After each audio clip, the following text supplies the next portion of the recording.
हमें फ़ोन करके हमें प्रोवोक करने की कोशिश करेंगे।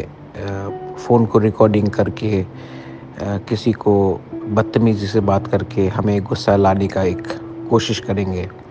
लेकिन मैं तभी भी अपील करता हूँ, जिसको अपने लाइन में चलना है चलने दीजिए, हम अपने लाइन में चल रहे हैं। और हमें आईपीएफटी के कोई भी लीडर हो, मेवाड़ हो, एनसी बाबू हो या फिर जिसके संग अलायंस शायद नहीं हुआ, जैसे कि पाताल कन्या जी, उनके खिलाफ हमें कुछ नहीं बोलना है।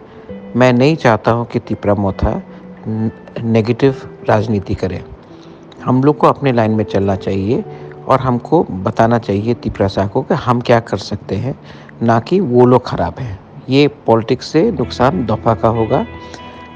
मैं नहीं चाहता हूँ कि तिपरासा लीडर के खिलाफ कुछ बोले। मैं फिर से अपील करता हूँ तिपरा मोथा को। बहुत लोग मुझे फ़ोन करके तंग कर रहे हैं, मुझे अनाप-शनाप बोल रहे हैं, लेकिन रिएक्ट करने से कुछ नहीं होगा।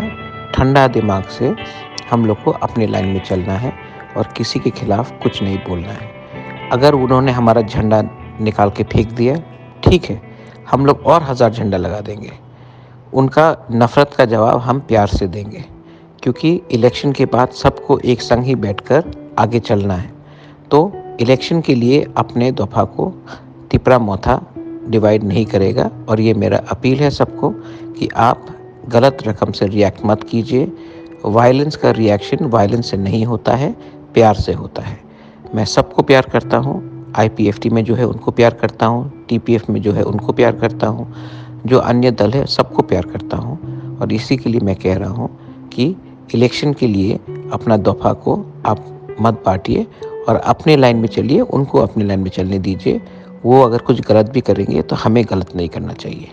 भलाई नो हम भाई, धन्यवाद, थैंक यू।